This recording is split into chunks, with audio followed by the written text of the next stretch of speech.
тақырыбы? Көбелектің қателігі. Көбелек ағаштар мен гүлдерге толы ғажайып бақта өмір сүрді. Бір күні ол күні бойы күн сәулесінің астында тұрып, ұзақ қыздырынды. Өзімді шаршаңқы сезіне бастадым. Денемде қызуы бар деп пысылдады көбелек. Қарным да ашты, шөлдедім. Жейтін бірдеңе табуым керек деп көбелек айтты өз-өзіне. Суретке қарай. Бақтың бұрышында көлеңкелі жапырақтар бар еді. Сол жерге барып, салқындап алайын деді көбелек. Болмайды деп саңқ етті қаңқыз. Қалқалы жапырағыңды маған бермедің. Мен де саған бере алмаймын, ренжіме деп айтты қаңқыз.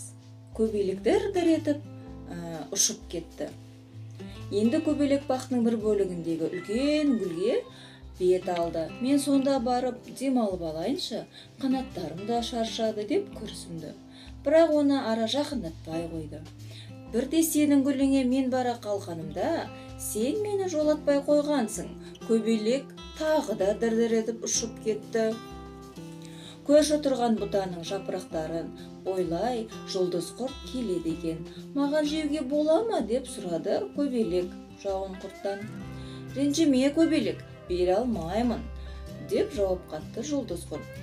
Мен сенен бірнеше рет тамағымды бөліп беруді өтінгенімде, сен маған бермей қойғансың. Көбелектің тағы да жолы болмады.